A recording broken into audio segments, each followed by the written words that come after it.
Hi, everyone. I'm Rejoice on Umatta Consultant Podcast. If today's your first time on our show, please make sure you subscribe to all of our social media channels, especially Spotify. Today, we have the special privilege of speaking with Hope. Hope is an executive and leadership coach, and she's also a healthcare strategist. I would love for her to also introduce herself as she sees fit, and we'll dive right into the questions. So, Hope, the mic is yours, please. Hi, everyone. I'm Hope. It's so great to meet you all.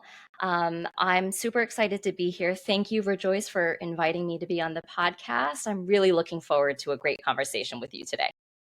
Absolutely. Likewise. Thank you so much. Our first question for you, as we dive a little bit further, you grew up all over the United States as an immigrant. How did those early experiences of constant change shape your approach to leadership and belonging? Yeah, I was 6 years old when I emigrated here to the US. And then when I got to the US, I kind of moved all over the country. And I learned pretty early on how to adapt to new environments and how to assimilate and fit into this brand new culture that I was plopped into in the United States. And I got very used to being kind of the other, like the only person that looked like me in a room or in a classroom. I went to elementary school in Oklahoma. Mm, So, can you imagine a yes. Chinese girl like complete fish out of water in the middle of the US, kind of trying to learn a language and understand the culture. So it was quite an experience. But I found myself as a child and even in my teenage years and a little bit even in college, um, rejecting my ethnic identity. And in an attempt to just fit in with the people around me, Um, and it wasn't until university, I went to college here in New York City, where I am now, a very diverse college, university. Finally, people who looked like me. And that's when I really began to embrace my Asianness, Mhm. my Chinese heritage, and really felt that sense of belonging in the different types of diverse communities that I found myself then part of. Um, and that whole concept of adaptability, flexibility, kind of adapting to those environments and finding belonging, that's also something that I sought as I, approached my career as well. Mhm. Sounds fascinating to me. As you're telling your story from 6 years old, being in the middle of nowhere, trying to figure out who you are, and then also, with your college experience, it's interesting to hear. How did you end up becoming a coach in your? Yeah, so I spent my most of my career working on healthcare startups, high growth organization, entrepreneurial environments, and I kind of applied my immigrant work ethic, right? Um, got really good at working hard, Mhm. achieving certain results. I was fortunate to have some great mentors and coaches that helped uplift me and help me reach some of the rooms I was able to reach in the executive in the career space. And my last company that I had worked on, we had a successful exit. So after that, and this was a couple years ago now, after that, I realized, I have the luxury of some time to take a rest, take a sabbatical. And um, so I decided, let me take this period of constructive rest. And this is kind of a time where I realized, rest does not mean that you're lazy. Rest does not mean that you're not producing anything, right? Rest can be generative. So I'm also a yogi, and at the end of every yoga practice, there's a pose. I don't know if you do yoga, but there's a pose, shavasana, right, where you just lay down. Yes. And I heard a yoga teacher once call it constructive rest. Mm. And I thought, wow, what a beautiful way to phrase a period of rest after vigorous activity, right? So I went on a sabbatical, Hmm. And during the sabbatical, because I'm a student of life, I'm a lifelong learner, I decided, let me enroll in this coaching certification course. And this was a pretty intensive course. This was a 9-month program. Um, and I just went full into student mode. Mm, And they let you start coaching clients, practice clients, but like real clients around the middle of the course. And when I started coaching clients, I was like, wow, I think I'm good at this. mm, I think this comes pretty naturally to me. Like this is something that I feel like this was the way that I led my teams. mm. This is the way that I love the feeling of helping someone see another perspective, helping them be able to achieve a different result. And I realized, if I really work on this, if I have more clients, then I can turn something that I think I'm good at into something that I'm great at. So that is what inspired me to um, become a coach. That sounds extremely wonderful to hear, especially the thought around taking rest, productive rest.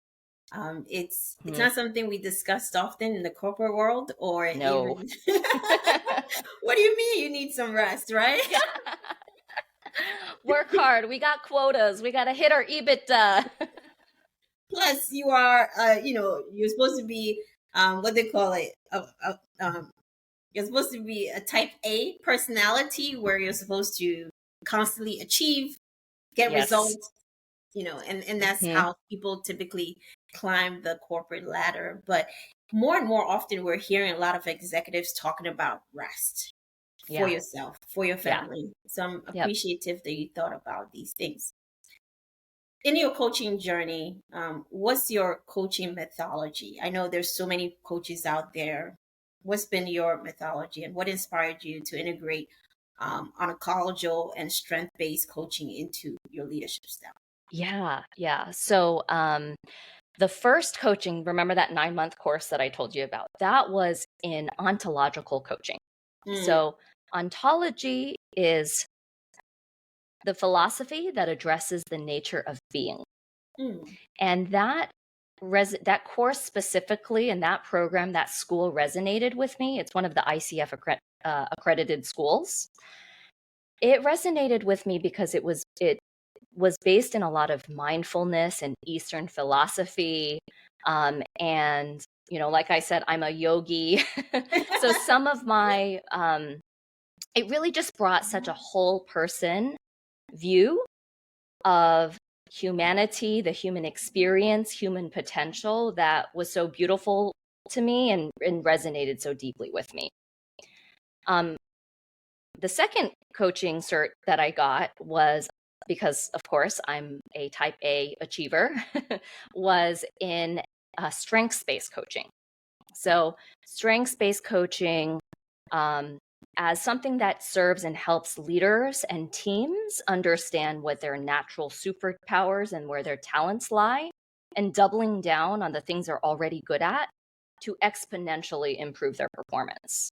So, it's it's kind of it's a bit of a blend of the two that I use, and the way I like to think about it is almost like it's an iceberg. There's the stuff that's above the surface that's really just a small percentage of it.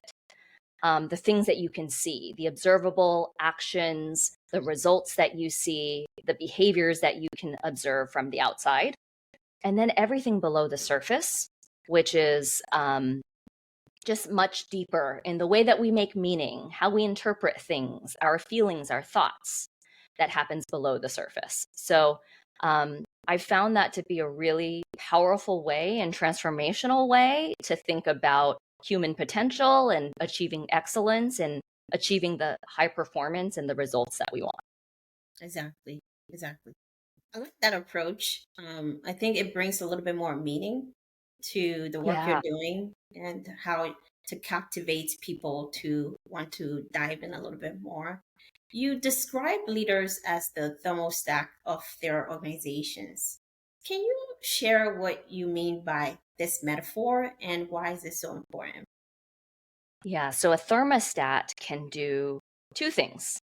Okay, a thermostat can measure the temperature and it can regulate the temperature. So leaders they set the tone. They can measure the temperature of a team, of a room, and they can also change the temperature of a room. Very Have you quickly. ever, very quick, exactly. So, I mean, have you ever entered into a room where you go in there and the vibe or the energy is just like something is off? There's some tension in this room.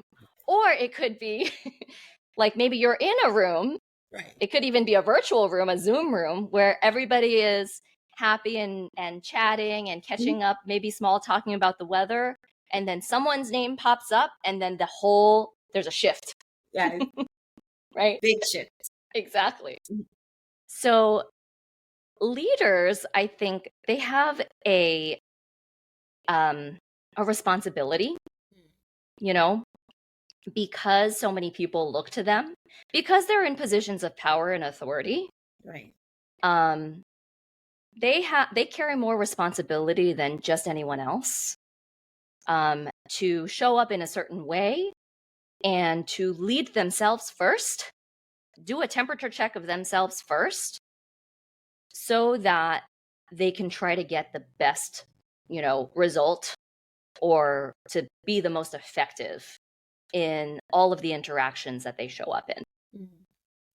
So that ability to kind of measure a room and then regulate and turn it warmer if it's cold, turn it colder if it's hot, right, is a critical capability that I think leaders need to be able to do, in order to be effective in helping their organizations and themselves, reaching their goals. Absolutely. And I agree with that example pretty much. And even connecting what you're saying to the next question, where we know you help leaders align their personal purpose with their professional pursuits, which could be many for some. What does the alignment look like in practice, and why is it important? So I believe that leaders have a lot on their plates, right? You've got this responsibility that you carry into the workplace, and leaders have lives outside of the office. Yeah. Right? They have relationships they have to maintain in the workplace. They have relationships they've got to maintain, and cultivate outside of the workplace as well. They have to deal with pressure and uncertainty we all see everything that's going on in today's economic, political, social environments, and all of the uncertainty that lives there, all of the pressures that exist there. So it's critical for a leader to find a sustainable and renewable source of energy. Mm. So if you think about, you can use fossil fuels, but then they're going to run out. Yeah. Or you can find an eco-friendly way, to tap into your energy source in a way where it renews itself. Mm. And the step one that I work with leaders on to develop this is to know your why, to ground in your purpose. Viktor Frankl talks about this in his book, Man's Search for Meaning. I think he's initially quoting Friedrich Nietzsche. But this quote is basically, if you have a why, you can bear any how. So I think that's step one. Step two is have some awareness of yourself and your strengths and the uniqueness of who you are and the superpowers that you bring to any relationship, work situation, or interaction. And to do this, I use an assessment tool called Clifton Strengths. And Clifton Strengths is essentially a talent finder. It measures you across 34 different talent themes. I'm not sure if you've done it before, Rejoice. A lot of organizations do use it. Yes. I've done some talent finders. Myers-Briggs, the dice. There's so many out There's so there. many. I had to take. Yeah. You're in HR, so you've probably done like half of them out there. Yeah. So But Clifton Strengths is really useful in understanding, kind of drilling into what are your natural talents and your strengths. Like talents are basically natural feeling, thinking, behaviors that you have that's different than anyone else that you can productively apply. And so kind of grounding in your purpose so that you understand why you're doing what you're doing so that when things get stressful, challenging, when conflicts arise, Right. when failure occurs, that you know why you're doing it. There's something behind it that makes it all worth it. And then just rooting in the things that you're just already amazing at, your talents, your strengths. Permit me to ask a follow-up question on what you just said. You mentioned you help leaders find their whys. Is there possible that sometimes one's why could change or evolve over time? Have you run that Yeah, into a situation like that? absolutely. Yeah. I think not only does someone's why can change, but also somebody's core values could change. Very true. I meet a lot of people who, when they go through big life transitions, it could be like becoming a father, Right. right? The values that this human being has entirely shifts. Yes. And it's like such a transformation in identity. Right. And the same thing can be said about this man's why Right. might also change during a big life transformation like that, or a big life transition. Right. Absolutely. So it sounds like it's fluid. Our why can Hmm. evolve over time. Yeah. And I Awesome. think the important thing here is just that you know what it is. Right.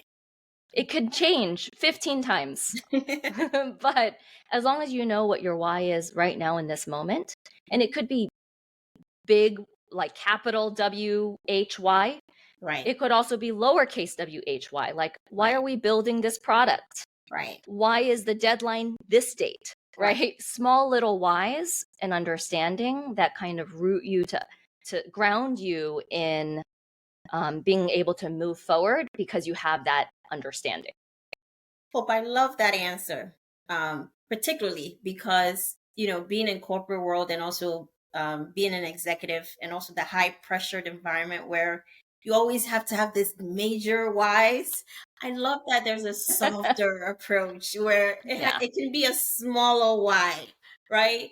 And I think a lot of leaders sometimes miss the opportunity to celebrate the small whys versus the Mm, big ones. yeah. Yeah. Yep. So thank you for that. Emotional intelligence and somatics are a big part of your coaching approach, Hope. How can leaders start cultivating more awareness on their emotional and bodies? Thank you for asking this question because sometimes what I hear from people is that, the moment that a coach starts asking about emotions or talking about emotions, that it's therapy and it's not No. coaching anymore. And I have to laugh at that because emotions are a huge part of the human experience. And guess what? Leaders, entrepreneurs, executives, you're human. Yes. We're not robots. Not yet. Exactly. Exactly. So, um, and the remember I talked about the ontological coaching methodology. So if you let me dig a little bit deeper into that and nerd out just a little bit, Yes. ontology and ontological coaching is made up of, we talk about the three ways of knowing. And the three ways of knowing, and almost imagine like a Venn diagram with three circles. Right. The first way of knowing is thought, intellect, rational thinking. Mhm. This is language. This is linguistics, how we think. Mhm. The second way of knowing is emotions, Right. how we're feeling. Right. the full range of the human experience in terms of our feelings. And then the third way of knowing is through the body, somatics. And true transformation and the the biggest growth happens at the intersection of all three. When you can kind of connect and see the interplay and how they all blend together, because it's not, you can't separate a whole human being, right? And the idea is that if you are able to derive wisdom from all of these pieces, you can get a much more holistic picture of what's happening, or much deeper understanding of something. So I think when it comes to emotions are messengers. They send us signals. Right. They signal to us what's important. You feel a sting about something, you hear a comment from someone, and then you feel something happen. Right. You feel a rejection, or maybe some anger, maybe some sadness happen inside. That's just a signal that they hit a nerve. Right. Something they said means something, and you're interpreting in a way, right? Yeah, exactly.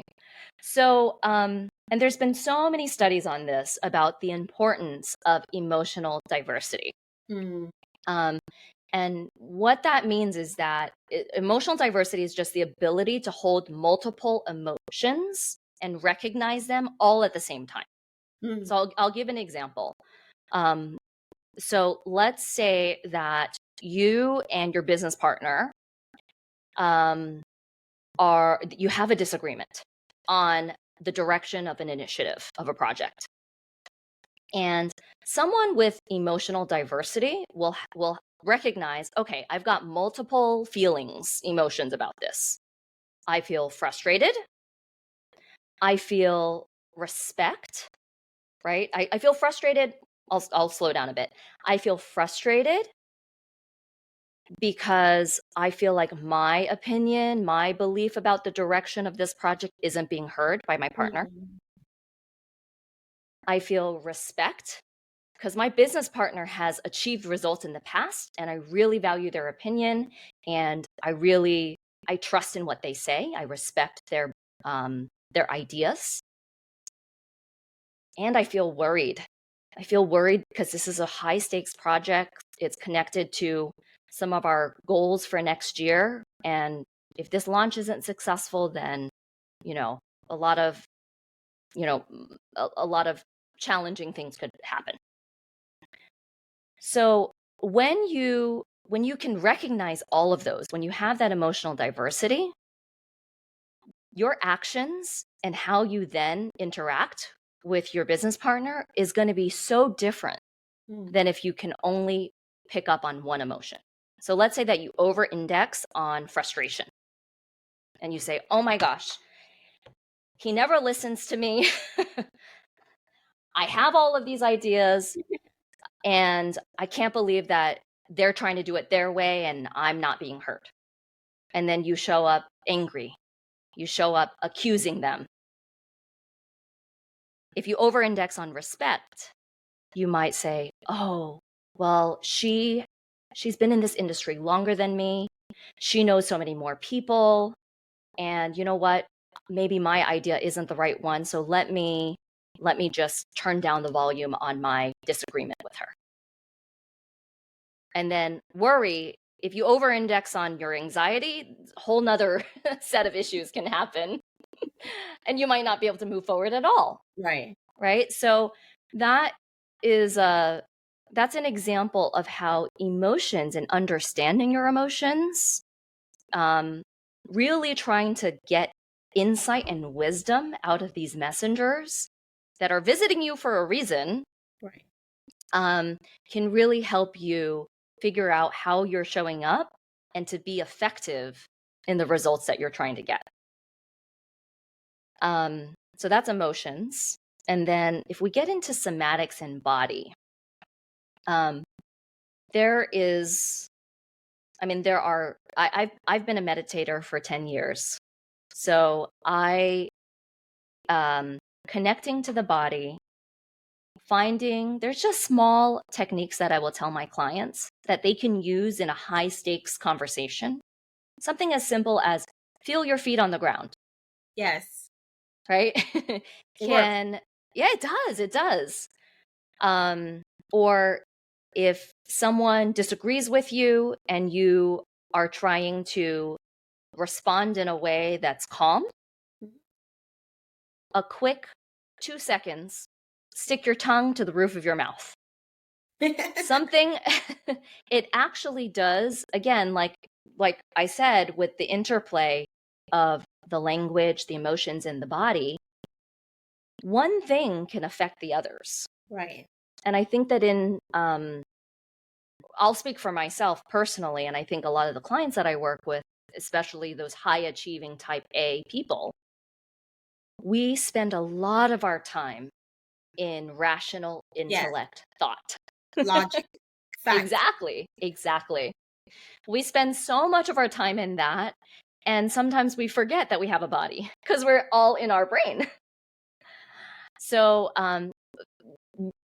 starting to recognize that there are so many different ways to gather knowledge and wisdom is just such a beautiful practice that any human being can do in any situation to try to just understand themselves better and understand the world better. Agreed. Agreed. And even stems further, even with family, having a spouse, having kids, understanding yourself better as an executive, you can also lead your family or even be a better care giver at home, Yeah. as you need be. So Yes. appreciate you saying that. You do a lot of coaching work with healthcare executives as well. We're going to transition into that topic also in organizations. What challenges come up in their space and how do you help them navigate? There's a lot of things happening in healthcare. There's constant changes. And I think one of the benefits, I think, being in the healthcare industry is that most healthcare organizations or providers or people that are working in healthcare, um, most healthcare companies are mission driven in some way, right? These are organizations, companies, ventures that are helping the lives of patients. They're helping with research and innovation and drug development. There's so much potential and purpose just in the bigger, I think, bigger WHY, big letter Y, of what healthcare companies, healthcare leaders are trying to accomplish. Mm, So, what I do when I work with healthcare teams and leaders is to, again, it goes back to the grounding in your purpose and in your why. In the day to day, mhm. it becomes challenging because you're kind of in the tactical. Like, oh, Right, we've got to launch this product. right. We've got to deliver this call center training, right?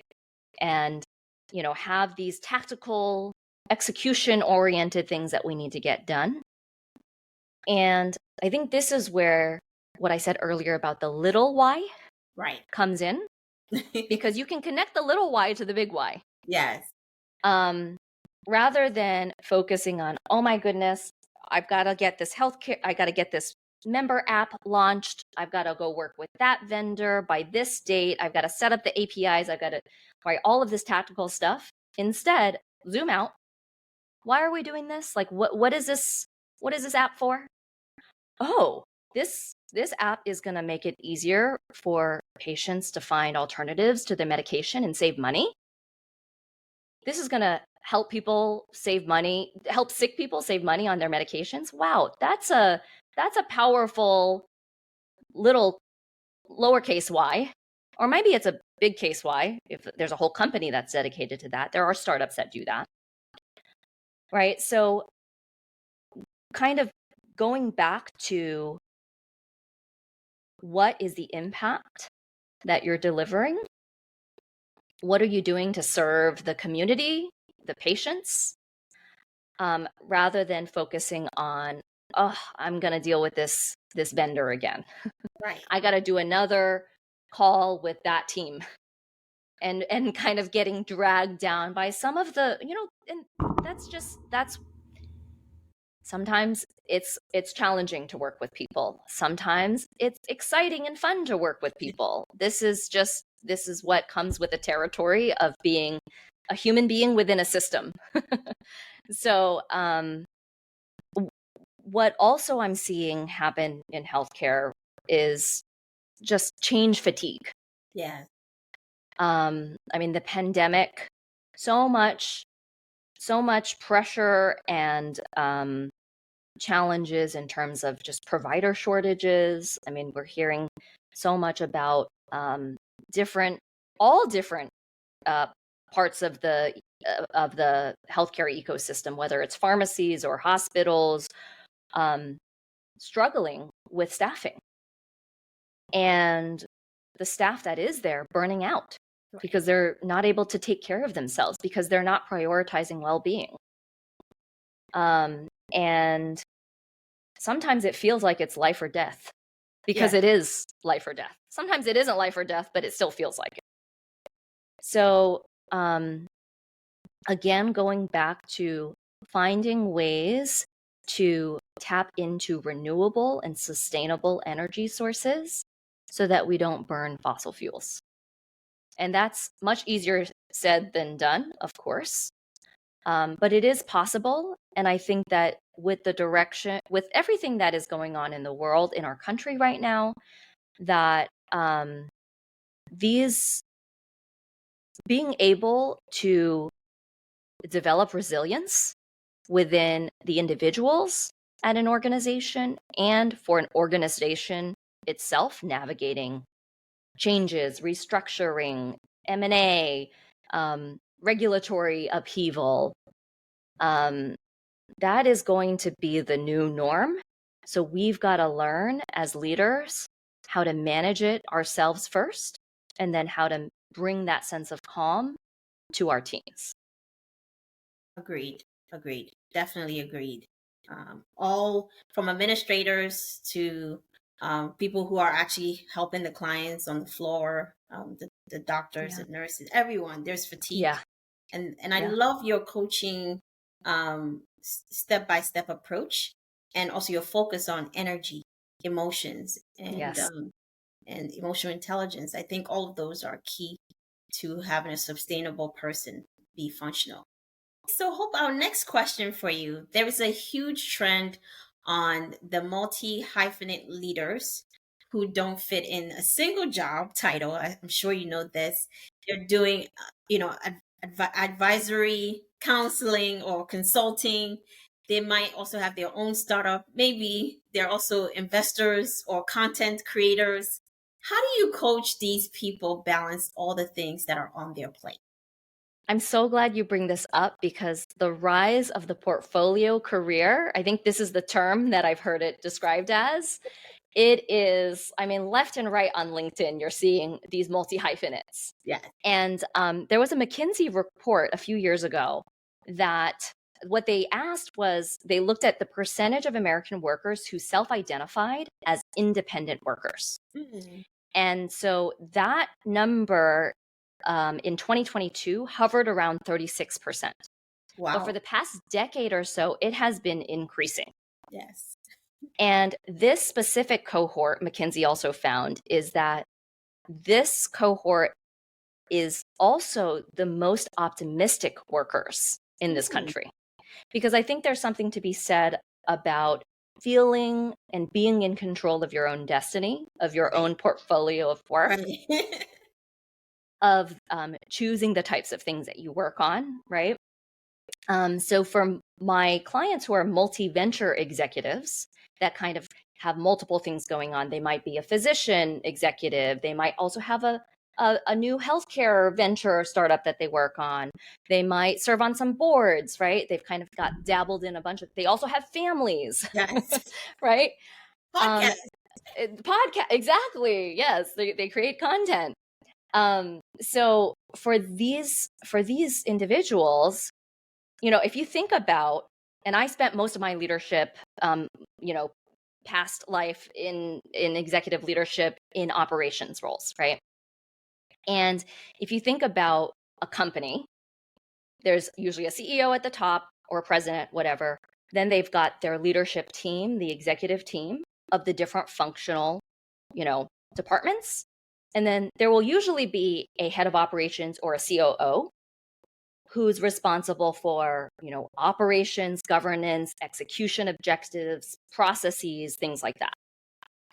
So that's how a company runs. But for a portfolio career executive, a multi-venture executive, they're at the top. They're the CEO of their whole life, but they don't have a COO for their life. So what I work with these executives and these entrepreneurs on is creating a leadership operating system, which is essentially like, okay, what are your processes? How much time are you spending against all of your ventures? What does the governance look like? What's the cadence? What are the objectives and goals and targets you have across all of your projects and your ventures?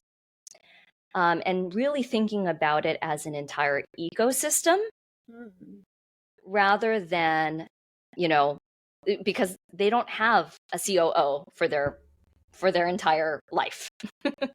So, and I want to get back to what you were saying, Rejoice, about energy, right? The importance of, there's the emotion, there's the somatic. The most valuable and precious resource to an executive, a leader, is not their time, it's their energy. Yes. So do you know how to invest your energy, right? This is the question that a lot of people ask, is like, okay, I know I kind of figured out how to manage my time across all my things, but I'm just so drained every day. Right. Where you apply your energy, knowing intentionally where it's going to move the needle in terms of having the effect you want, getting the goals you want, making the impact that you want. That is such an important, that is like level up from just simple basic time management. Yes. And that is what the leadership operating system also helps these portfolio career people with. Yes, I think that is a phenomenal answer. And I think that is an amazing position for you to be in, because we're seeing more and more people gravitating towards so many skills and talents that they can potentially do, right? Especially with technology. You can sort of use technology to sort of help you mingle and also flex in different industries. So it definitely is going to create more of these people in the gig economy, they call it. Yeah. So it's going to happen. Now, final question for you, Hope. From your experience as a leader and a coach for organizations, what are your most common patterns you see when it comes to high performing teams? High performing teams, they care about results more than they care about conflict. So they really know how to have healthy and productive and generative conflict. This means that, and the only way that you can develop that, like the openness to be able to have conflict like that, is if you have trust as the foundation. And you also have to kind of be aligned. Like everybody on this team needs to know our either lowercase WHY or the big case, like, why are we doing this? Why does our organization, company, committee even exist? So having that shared purpose and having that trust as the foundation for a team is really, really critical, because from that place, you can have the psychological safety to have a different opinion, to dissent, to express your ideas, to deliver your feedback that's constructive. So strong teams know how to handle conflict in a productive way, and they care more about the results and the impact they're making and less about my ego or your ego or anything like that. Exactly. Yeah. And I want to bring in another psychology concept, and it's Maslow's hierarchy of needs. Yes. So if you might have seen it, seems like you're familiar with it, right? It's a triangle. Yes. So every single human being at the very base of it it's the physiological needs, right? Survival needs. You need safety, you need security, you need food, you need shelter, right? Just for survival. But once you get past basic survival, humans want more. They need more. Right. They need a sense of connection and belonging. They want to build their self-esteem through achievements, through gaining respect. And then at the very, very top of that pyramid, it's self-actualization. And that's actually where purpose and potential are. And I recognize this Maslow's hierarchy of needs. It's about individuals, but every single individual lives within a system.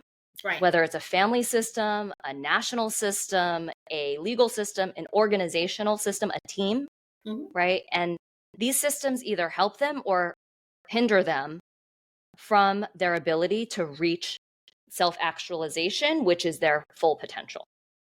So having a team and having the dynamics within a team to be able to go for the shared purpose and the results that they want, without and understanding every single individual's strengths and superpowers and what they bring to this collective team, really, I mean, those are the high performing teams that end up really achieving all of the goals that they set out to do together. Fascinating. I completely agree with you. And I feel, I mean, you make it sound so nicely and easy to achieve, but I'm sure there's a lot of work that is associated with human development and achieving their full potential, and sometimes letting go of that ego that we all struggle with from time to time as we're working with people. The insecurities and sometimes being more vulnerable, so someone can help you in areas that you're not necessarily, it's not your strength. So I'm so happy that you talked about this, and I'm so excited for the work ahead of you and the number of clients you're going to continue to touch and inspire in this industry. So thank you so much, Hope, for being here and also focusing on key topics that we need to have around belonging, executive energy, investments, and so forth. Do you have any final last thoughts you want to share with our audience? And also, if anyone listening today, anything you said resonates with them, how may they reach out to you? Yeah, you can reach out via my website.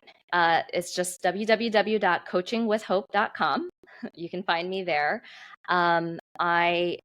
This has been such a pleasure in having this conversation with you. I'm so glad that we were able to talk about, just have such an open conversation about the importance of emotions in leadership, setting the tone for our teams, and, really reaching human potential. So thank you so much, Rejoice. Thank you, and hope to do this again. And for anyone listening, thank you so much for being here. And please make sure you continue to subscribe to our community if you're not, and also follow Hope and her website and the work that she's doing. Until next time, have a great rest of your day. Bye-bye.